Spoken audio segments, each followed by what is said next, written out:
Hello friends, welcome to my YouTube channel. आपका हमारे YouTube channel में स्वागत है। तो मैं आशा करता हूँ कि आप सभी स्वस्थ होंगे, मस्त होंगे और अपनी पढ़ाई को अच्छे से कर रहे होंगे। ठीक है, तो फ्रेंड्स, अपन ने कल की क्लास में अपने चैप्टर 7 कंट्रोल एंड कोऑर्डिनेशन का ब्रेन पार्ट कंप्लीट किया था। एक टॉपिक है ब्रेन, उसको पूरा कंप्लीट कर लिया था। और आज अपन उस ब्रेन टॉपिक यानी कि मस्तिष्क का फुल रिवीजन करेंगे। ठीक है, मस्तिष्क का पूरा रिवीजन करेंगे शुरू से लेके अंत तक। ठीक है, तो आज अपन ब्रेन का रिवीजन करेंगे। ठीक है, सब्जेक्ट है अपनी बायोलॉजी। देख तो रहा ना, सब्जेक्ट कौन सी है? बायोलॉजी। ठीक है, बायोलॉजी में अपन ने कल एक टॉपिक कंप्लीट किया था जिसका नाम था ब्रेन। ठीक है, इसको हिंदी में कहते हैं मस्तिष्क। कल एक टॉपिक कंप्लीट किया था जिसका नाम है ब्रेन और उसको कहते हैं मस्तिष्क। ठीक है, उसको कहते हैं अपन मस्तिष्क। ठीक है, बायोलॉजी, ब्रेन, मस्तिष्क। कल अपन ने इसको कंप्लीट पढ़ लिया था। ठीक है, और आज अपन करेंगे इसका रिवीजन। आज अपन करेंगे इसका रिवीजन। ठीक है, आज अपन करने वाले इसका रिवीजन। ठीक है, तो फ्रेंड्स, अब अपन इसका रिवीजन शुरू करते हैं। ठीक है, अब अपन इसका रिवीजन शुरू करेंगे, है ना। तो सबसे पहले अपन ने ब्रेन को पढ़ा कि ब्रेन होता क्या है। ब्रेन ब्रेन क्या करता है कि अपने शरीर का कंट्रोल करता है, अपने शरीर को नियंत्रित करता है। ठीक है, अपने शरीर को नियंत्रित करता है। ठीक है, तो अपन ने सबसे पहले ब्रेन को कितने पार्ट्स में डिवाइड किया था? 3 पार्ट्स में डिवाइड किया था। ब्रेन को 3 पार्ट्स में डिवाइड किया था। कितने पार्ट्स में? 3 पार्ट्स में। ठीक है, ब्रेन को 3 पार्ट्स में डिवाइड किया था। एक तो था अपना अग्र मस्तिष्क। ठीक है, ब्रेन को कितने पार्ट्स में डिवाइड किया था? 3 पार्ट्स में डिवाइड किया था। एक अग्र मस्तिष्क, दूसरा मध्य मस्तिष्क, दूसरा कौन सा था? मध्य मस्तिष्क। और तीसरा कौन सा है?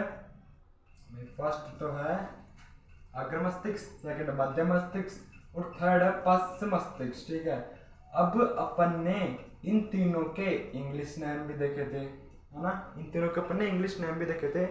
तो अग्र मस्तिष्क को कहते हैं अपन इंग्लिश में फोर ब्रेन। अग्र मस्तिष्क को इंग्लिश में क्या कहते हैं? Fore brain. ठीक है, मध्य मस्तिष्क को इंग्लिश में कहते हैं मिड ब्रेन। मध्य मस्तिष्क को इंग्लिश में क्या कहते हैं? Mid brain. ठीक है, मिड ब्रेन, है ना। और पश्चिम मस्तिष्क को कहते हैं अपन हिंड ब्रेन। पश्चिम मस्तिष्क को क्या कहते हैं? Hind brain. ठीक है, उसके बाद में भाई ये तो हिंदी नेम हो गया, है ना, और इंग्लिश नेम भी हो गए। उसके बाद में मैंने आपको साइंटिफिक नेम भी बताए थे, इन तीनों के साइंटिफिक नेम भी बताए थे। तो आप बताइए अग्र मस्तिष्क का साइंटिफिक नेम क्या होगा, मध्य मस्तिष्क का क्या होगा और पश्चिम मस्तिष्क का साइंटिफिक नेम क्या होगा? अग्र मस्तिष्क का होगा प्रोसेनसेफेलोन। अग्र मस्तिष्क का साइंटिफिक नेम क्या होगा? प्रोसेनसेफेलोन। अग्र मस्तिष्क का साइंटिफिक नेम होता है प्रोसेनसेफेलोन। एस का मतलब साइंटिफिक और एन का मतलब नेम। ठीक है, तो अग्र मस्तिष्क का साइंटिफिक नेम प्रोसेनसेफेलोन। मध्य मस्तिष्क का होता है मिसेनसेफेलोन। मध्य मस्तिष्क का क्या होता है? मिसेनसेफेलोन। अग्र मस्तिष्क का प्रोसेनसेफेलोन और इसका होता है मिसेनसेफेलोन। इसका होता है रोम्बेनसेफेलोन। इसका साइंटिफिक नेम क्या होता है? रोम्बेनसेफेलोन।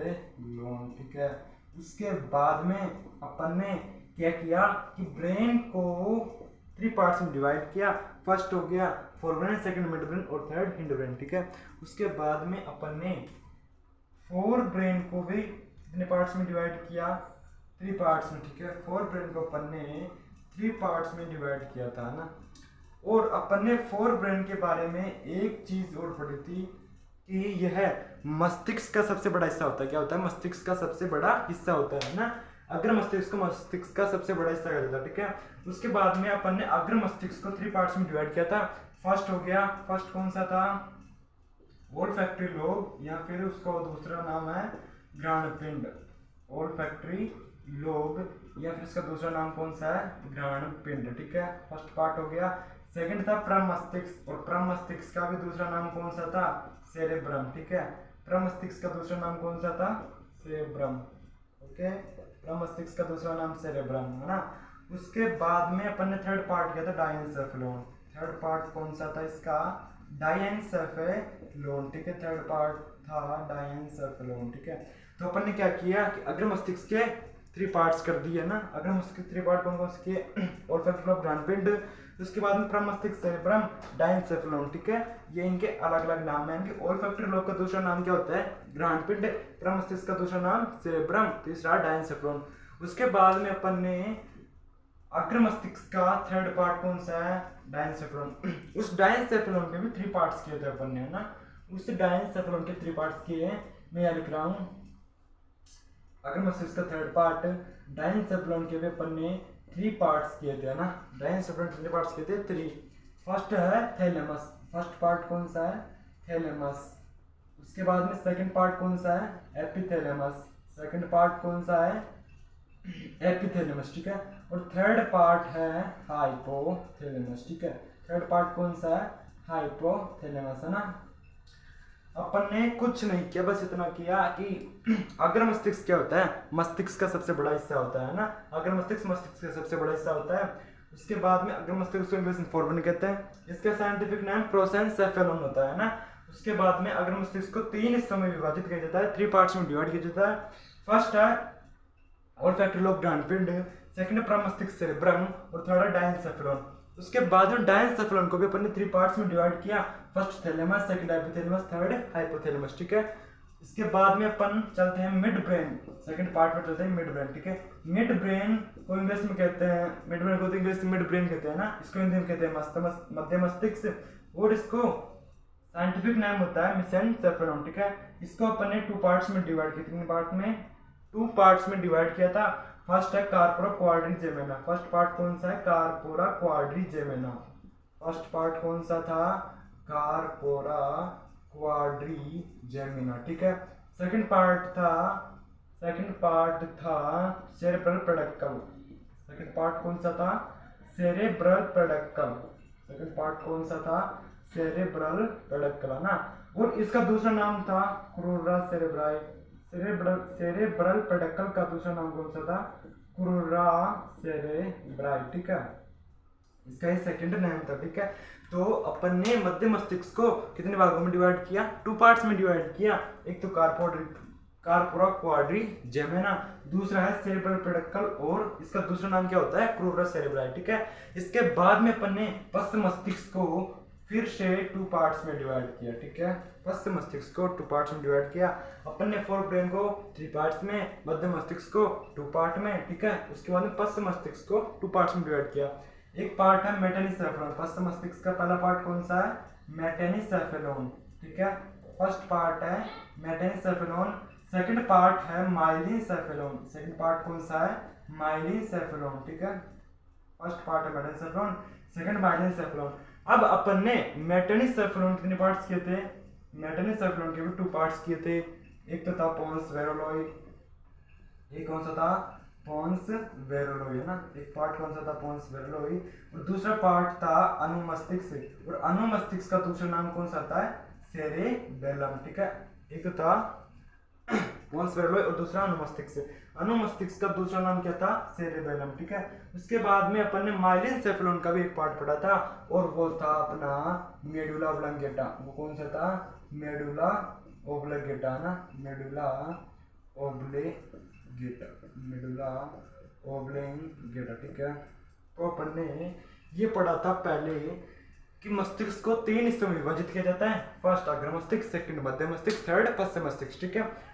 अग्र मस्तिष्क को इंग्लिश में बोलते हैं फोर ब्रेन, और मध्य मस्तिष्क को मिड ब्रेन, और पश्च मस्तिष्क को हिंड ब्रेन कहते हैं, ठीक है। अग्र मस्तिष्क का वैज्ञानिक नाम क्या होता है? प्रोसेनसेफेलोन। मध्य मस्तिष्क का मेसेनसेफेलोन होता है, और पश्च मस्तिष्क का रोम्बेनसेफेलोन होता है, ठीक है। उसके बाद में अग्र मस्तिष्क के 3 पार्ट्स के ओल्फैक्टरी लोब ऑफ घ्राणपिंड, प्रमस्तिष्क, सेरेब्रम, और थर्ड पार्ट कौन सा? डाइएन्सेफेलोन। उसके बाद में डाइएन्सेफेलोन के भी 3 पार्ट्स के, फर्स्ट एपिथैलेमस, सेकंड थैलेमस, और थर्ड हाइपोथैलेमस, ठीक है। उसके बाद में अपन ने मध्य मस्तिष्क के कितने पार्ट्स किए? 2 पार्ट्स। एक तो था कार्पोरा क्वाड्रिजेमिना, और दूसरा सेरेब्रल पेडक्कल क्रूरा सेरेब्रल, ठीक है। इसका वैज्ञानिक नाम क्या होता है? मेसेनसेफेलोन, ठीक है। मध्य मस्तिष्क का वैज्ञानिक नाम मेसेनसेफेलोन। उसके बाद में अग्र मस्तिष्क का वैज्ञानिक नाम क्या होता है? प्रोसेनसेफेलोन, ठीक है। उसके बाद बात आती है पश्च मस्तिष्क। फर्स्ट मस्तिष्क को इंग्लिश में कहते हैं हिंड ब्रेन। इसका वैज्ञानिक नाम, साइंटिफिक नाम क्या होता है? रोम्बेनसेफेलॉन। ठीक है, फर्स्ट मस्तिष्क को 2 पार्ट्स में डिवाइड किया, मेटेनोसेफेलॉन और माइलिनसेफेलॉन। ठीक है, मेटेनोसेफेलॉन को फिर से 2 पार्ट्स में डिवाइड किया, एक तो था पोन्स वेलोई और दूसरा था अनुमस्तिष्क सेरेबेलम। ठीक है, उसके बाद में अपन ने माइलिनसेफेलॉन को एक पार्ट में डिवाइड किया, उसका नाम है मेडुला ऑब्लोंगेटा। ठीक है, अब अपन इन पार्ट्स के बारे में पढ़ते हैं ना। अपन ने ब्रेन के पार्ट्स को तो जान लिया है ना, ब्रेन के पार्ट्स को जान लिया है। अब इसके बारे में, अब इन पार्ट्स के बारे में समझेंगे। ठीक है, मैंने ब्रेन का एक फुल वीडियो बना रखा है ना, केवल ब्रेन के बारे में, केवल ब्रेन के बारे में कि मस्तिष्क की चारों तरफ मजबूत अस्थियों का आवरण पाया जाता है जिसे क्रेनियम कहते हैं। और भी मतलब ब्रेन का एक वीडियो बना रखा है केवल ब्रेन पर। ठीक है, उनके पार्ट्स का नहीं है, तो आप उसको देख लेना है ना। मैंने अभी पार्ट्स का रिवीजन कराया है ना, तो आप उस वीडियो को बाद में देख लेना, या फिर उसका भी रिवीजन करा दूंगा मैं ना। तो अपन फर्स्ट पार्ट लेते हैं, अग्र मस्तिष्क। ब्रेन का फर्स्ट पार्ट कौन सा है? अग्र मस्तिष्क है ना। अग्र मस्तिष्क को इंग्लिश में कहते हैं फोर ब्रेन। इसका वैज्ञानिक नाम क्या होता है? इसका वैज्ञानिक नाम होता है प्रोसेंसेफेलॉन है ना। इसके अपन ने 3 पार्ट्स किए थे। फर्स्ट था ओल्फैक्टरी लोब घ्राण पिंड। फर्स्ट कौन सा था? ओल्फैक्टरी लोब घ्राण पिंड। ठीक है, दूसरा नाम घ्राण पिंड होता है। इसके बारे में अपन ने पढ़ा था कि ये प्रमस्तिष्क की अधर सतह पर पाए जाते हैं, और ये क्या पाए जाते हैं? जोड़ी में पाए जाते हैं ना। ये सूंघने क्रिया संबंधित है। किससे संबंधित है? सूंघने की क्रिया से संबंधित है ना। और ये क्या करता है कि गंध, दुर्गंध, सुगंध को मस्तिष्क की अनुभूति करवाते हैं ना। फिर अपन ने एक बात और जानी थी कि कुत्तों तथा मछलियों में ये घ्राणपिंड अधिक विकसित होते हैं, इसलिए वो दूर से आ रही सुगंध को जल्दी पहचान पाते हैं ना। तो घ्राणपिंड का, ओल्फैक्टरी लोब घ्राणपिंड का काम क्या है? सूंघने की क्रिया से संबंधित, सूंघने की क्रिया से संबंधित है। ठीक है, सूंघने की क्रिया से संबंधित है ना। फिर उसके बाद में सेकंड पॉइंट पढ़ा था अपन ने, प्रमस्तिष्क सेरेब्रम। सेकंड पॉइंट क्या था? प्रमस्तिष्क सेरेब्रम। ठीक है, प्रमस्तिष्क सेरेब्रम। ठीक है, इसके बारे में पढ़ा था अपन ने कि इसे सेंटर ऑफ विजडम कहा जाता है। पढ़ा था ना, इसे सेंटर ऑफ विजडम कहा जाता है। और ब्रेन का सबसे बड़ा पार्ट तो अग्र मस्तिष्क, और अग्र मस्तिष्क का भी सबसे बड़ा हिस्सा कौन सा था? प्रमस्तिष्क। ठीक है, अग्र मस्तिष्क का भी सबसे बड़ा हिस्सा कौन सा था? प्रमस्तिष्क। ठीक है, एक पॉइंट तो हो गया कि अग्र मस्तिष्क का भी सबसे बड़ा हिस्सा होता है। ठीक है, अग्र मस्तिष्क का भी सबसे बड़ा हिस्सा होता है। उसके बाद में इसके बारे में अपन ने एक पॉइंट और पढ़ा था कि इसे सेंटर ऑफ विजडम, इसे सेंटर ऑफ विजडम यानी कि बुद्धि का केंद्र कहा जाता है। ठीक है, उसके बाद में अग्र मस्तिष्क में पाई जाने वाली संरचना कार्पस कैलोसम प्रमस्तिष्क ने विभाजित कर दी थी 2 पार्ट्स में ना। एक तो था दाया प्रमस्तिष्क और दूसरा था बाह्य प्रमस्तिष्क। ठीक है, शरीर के संपूर्ण बाएं हिस्से का नियंत्रण दाया प्रमस्तिष्क करता था, शरीर के संपूर्ण दाएं हिस्से का नियंत्रण बायां प्रमस्तिष्क करता था। ठीक है, उसके बाद में अपन ने थर्ड पार्ट पढ़ा था डायनसेफेलॉन। थर्ड पार्ट पढ़ा था डायनसेफेलॉन ना। अब डायनसेफेलॉन के अपन ने 3 पार्ट्स किए थे। एक तो था थैलेमस। डायनसेफेलॉन कितने पार्ट्स किए? 3 पार्ट्स। एक तो था थैलेमस, दूसरा था एपिथैलेमस। ठीक है, दूसरा पार्ट कौन सा था? एपिथैलेमस। और तीसरा पार्ट था हाइपोथैलेमस। ठीक है, तीसरा पार्ट कौन सा था? हाइपोथैलेमस है ना। तो अपन ने थैलेमस के बारे में पढ़ा था कि मस्तिष्क तक जाने वाली संवेदनाएं है ना, मस्तिष्क तक जाने वाली संवेदनाएं एक तंत्रिका लेकर जाती है जिसे कहते हैं संवेदी तंत्रिका। ये मस्तिष्क तक संवेदनाएं लेकर जाती है, और जो मस्तिष्क से वापस संदेश लेकर आती है उस तंत्रिका को कहते हैं अपन चालक तंत्रिका यानी कि मोटर नर्व्स। ठीक है, संवेदी तंत्रिका को इंग्लिश में कहते हैं सेंसरी नर्व्स। ठीक है, तो मस्तिष्क तक जाने वाली संवेदनाएं तथा मस्तिष्क से आने वाले संदेश जिस उपनिष्ठ केंद्र पर मिलते हैं उसे ही थैलेमस कहा था ना। सेकंड पार्ट है एपिथैलेमस। मस्तिष्क के इस भाग से क्या जुड़ी होती है? पीनियल ग्रंथि जुड़ी होती है। कौन सी ग्रंथि? पीनियल ग्रंथि जुड़ी होती है ना। पीनियल ग्रंथि मेलेटोनिन नामक हार्मोन का स्रावन करती है और ये चालक तंत्रिका के मार्ग को भी सुव्यवस्थित करती है ना। उसके बाद में थर्ड पार्ट है हाइपोथैलेमस। हाइपोथैलेमस के बारे में पढ़ा था कि मस्तिष्क के इस भाग से पीयूष ग्रंथि जुड़ी रहती है, और इस भाग से तो पीयूष ग्रंथि, हाइपोथैलेमस से पीयूष ग्रंथि और एपिथैलेमस से पीनियल ग्रंथि जुड़ी रहती है। ठीक है, इस भाग से हाइपोथैलेमस से पीयूष ग्रंथि जुड़ी रहती है। अब पीयूष ग्रंथि कई प्रकार के हार्मोन का स्रावन करती है, इसलिए इसे master gland of the body कहा जाता है। ठीक है, अब पीयूष ग्रंथि को नियंत्रित कौन करता है? हाइपोथैलेमस, इसलिए हाइपोथैलेमस को master of the master gland कहते हैं ना। अब शरीर में होने वाले अंतःस्रावी तंत्र को भी नियंत्रित करने का काम हाइपोथैलेमस का ही है, इसलिए हाइपोथैलेमस को supreme commander of endocrine system कहा जाता है। ठीक है, उसके बाद में हाइपोथैलेमस के बारे में पढ़ा था कि ये शरीर को तापमान को नियत बनाए रखता है ना। ये हमारे शरीर में होने वाली भावनाएं जैसे गुस्सा खुशी प्यार नफरत इत्यादि को नियंत्रित करता है, और ये हमारे शरीर में भूख प्यास के अनुभव को भी नियंत्रित करता है। ठीक है, उसके बाद में अपन ने अपना हो गया फोरब्रेन अग्र मस्तिष्क कंप्लीट। उसके बाद में अपन पढ़ते हैं मिड ब्रेन। उसके बाद में अपन पढ़ेंगे मिड ब्रेन।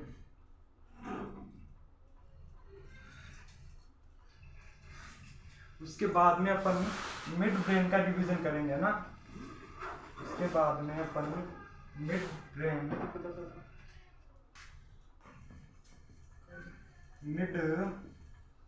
ठीक है। अब इसको हिंदी में क्या कहते हैं? मध्य मस्तिष्क। इसको हिंदी में क्या कहते हैं? मध्य मस्तिष्क। ठीक है, और इसका साइंटिफिक नाम, वैज्ञानिक नाम, इसका साइंटिफिक नाम, वैज्ञानिक नाम क्या होता है? मिसेनसेफेलोन। इसका वैज्ञानिक नाम क्या होता है? मिसेनसेफेलोन। अब अपन पढ़ रहे हैं मध्य मस्तिष्क। ठीक है, मध्य मस्तिष्क को इंग्लिश में कहते हैं मिड ब्रेन, है ना, और इसका साइंटिफिक नाम यानी कि वैज्ञानिक नाम क्या होता है? मिसेनसेफेलोन। ठीक है, अब मध्य मस्तिष्क के बारे में पढ़ा था अपन ने कि इसके कितने पार्ट्स किए थे? 2 पार्ट्स किए थे, है ना। फर्स्ट था कार्पोरा क्वाड्रिजेमिना। फर्स्ट पार्ट कौन सा था? Corpora quadrigemina. फर्स्ट पार्ट कौन सा था? Corpora quadrigemina. ठीक है, और सेकंड पार्ट था अपना सेरेब्रल पेडक्कल। सेकंड पार्ट कौन सा था? सेरेब्रल पेडक्कल। ठीक है, और इसका एक दूसरा नाम और था, उसे कहा था अपन ने कुरुरा सेरेब्राई। ठीक है, उसे क्या कहा था? कुरुरा सेरेब्राई। ठीक है, अपन ने क्या पढ़ा कि मध्य मस्तिष्क, मिड ब्रेन, ब्रेन का सेकंड पार्ट। ठीक है, उसको हिंदी में कहते हैं मध्य मस्तिष्क, और मध्य मस्तिष्क को इंग्लिश में कहते हैं मिड ब्रेन। ठीक है, इसका वैज्ञानिक नाम, साइंटिफिक नाम होता है मिसेनसेफेलोन, है ना। उसके बाद में अपन ने इसके 2 पार्ट्स किए। फर्स्ट है कार्पोरा क्वाड्रिजेमिना और सेकंड है सेरेब्रल पेडक्कल कुरुरा सेरेब्राई। ठीक है, फिर अपन ने कार्पोरा क्वाड्रिजेमिना के बारे में पढ़ा था कि ये क्या करता है? कार्पोरा क्वाड्रिजेमिना ये हमारे शरीर में मुख्य तौर पर 2 संवेदी अंगों को नियंत्रित करने का कार्य करता है। उसमें फर्स्ट है आंख और सेकंड कान। ठीक है, देखने और सुनने को नियंत्रित करता है। उसके बाद में अपन ने सेरेब्रल पेडक्कल कुरुरा सेरेब्राई के बारे में पढ़ा था कि ये क्या करता है? सेरेब्रल पेडक्कल यह प्रमस्तिष्क के दोनों ही गोलार्धों को, यह प्रमस्तिष्क के दोनों ही गोलार्धों को मस्तिष्क के अन्य हिस्सों से जोड़ती है। ठीक है, ये प्रमस्तिष्क के दोनों ही गोलार्धों को मस्तिष्क के अन्य हिस्सों से जोड़ते हैं ना। मध्य मस्तिष्क के बारे में इतना ही था। अब अपन ब्रेन का लास्ट पार्ट है हिंड ब्रेन। हिंड ब्रेन को पढ़ेंगे। अब ब्रेन की last part hind brain, heading डालिए हिंड ब्रेन को पढ़ेंगे अपन। हिंड ब्रेन को पढ़ेंगे ना।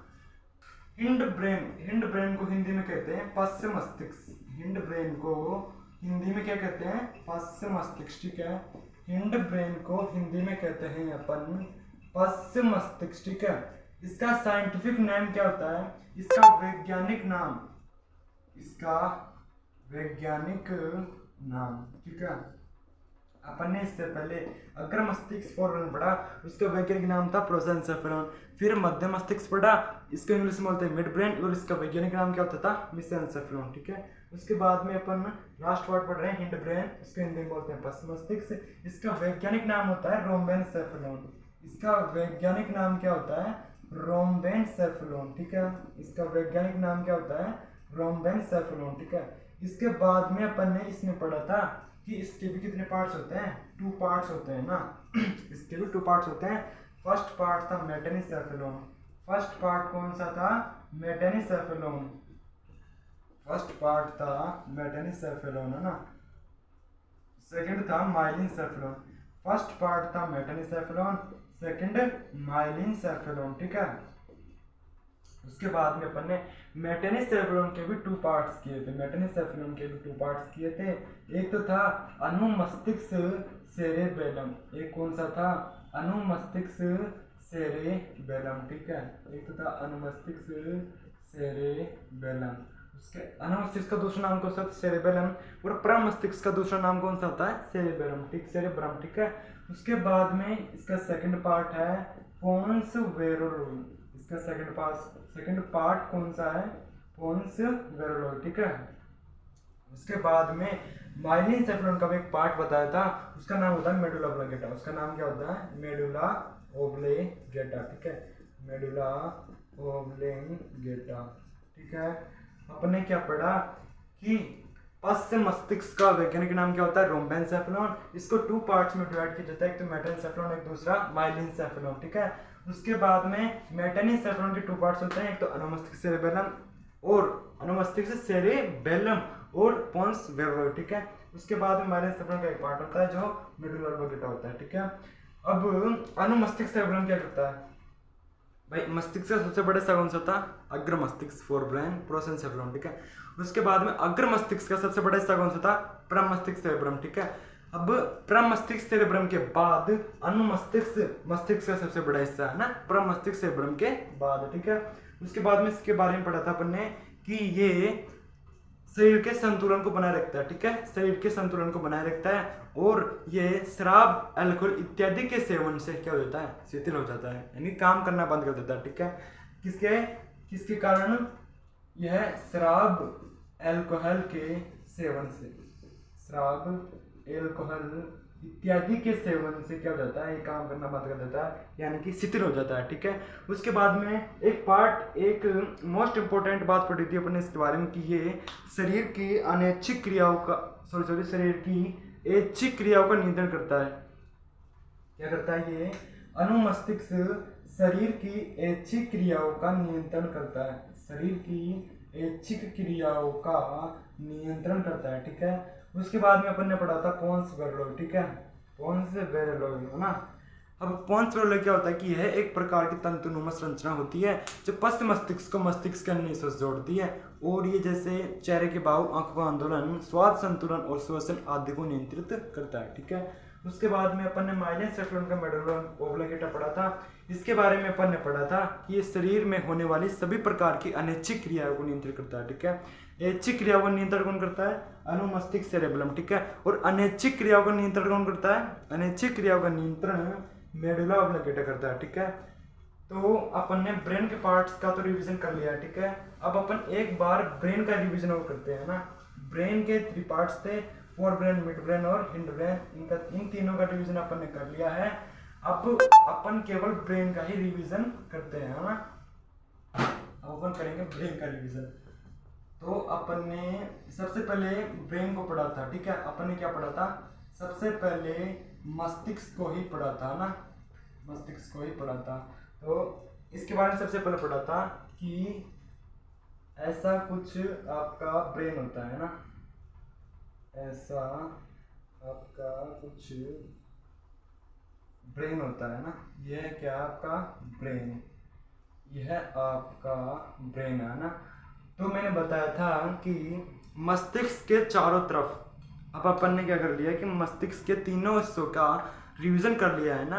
अब अपन केवल ब्रेन मस्तिष्क का रिवीजन करेंगे ना, जो अपन ने सबसे पहली क्लास में पढ़ा था ना। तो मस्तिष्क के बारे में पढ़ते हैं अपन कि मस्तिष्क के चारों तरफ एक मजबूत अस्थियों का आवरण पाया जाता है, जिसे क्रेनियम कहा था अपन ने। जिसे क्या कहा था? क्रेनियम, ठीक है। तो ये हो गया अपना ब्रेन, ठीक है। तो ये सबसे क्या है, मस्तिष्क के चारों तरफ क्या है, मस्तिष्क के चारों तरफ मजबूत अस्थियों का आवरण है, जिसे क्रेनियम कहा जाता है। इसे क्या कहा जाता है? क्रेनियम कहा जाता है। मस्तिष्क के चारों तरफ मजबूत अस्थियों का आवरण पाया जाता है, जिसे अपन ने क्रेनियम कहा था, ठीक है। उसके बाद में यह क्रेनियम क्या करता है कि मस्तिष्क को बाहरी आघातों से सुरक्षा प्रदान करेगा, ठीक है। मस्तिष्क को बाहरी आघातों से सुरक्षा प्रदान करता है, ठीक है। उसके बाद में अपन ने यह पढ़ा था कि मस्तिष्क के क्रेनियम तथा ऐसा पढ़ा था कि क्रेनियम तथा मस्तिष्क तथा क्रेनियम के बीच 3 प्रकार की झिल्लियां पाई जाती है। यह हो गया अपना मस्तिष्क, यह हो गया क्रेनियम। इसके बीच में 3 प्रकार की झिल्लियां पाई जाती है। कितने प्रकार की? 3 प्रकार की झिल्लियां पाई जाती है। 3 प्रकार की झिल्लियां पाई जाती है, ठीक है। मस्तिष्क तथा क्रेनियम के बीच 3 प्रकार की झिल्लियां पाई जाती है। एक का नाम होता है एरकनोइड। एक झिल्ली का नाम क्या होता है? एरकनोइड। दूसरी झिल्ली का नाम होता है ड्यूरामेटर। दूसरी झिल्ली का नाम क्या होता है? ड्यूरामेटर। तीसरे का होता है पायामेटर। तीसरी झिल्ली का नाम क्या होता है? पायामेटर। ठीक है। मस्तिष्क तथा क्रेनियम के बीच 3 प्रकार की झिल्लियां पाई जाती है, जिन्हें एक साथ शब्दों में तो क्या कहा था अपन ने? जिन्हें एक साथ शब्दों में क्या कहा था? मेनिंजिस कहा था।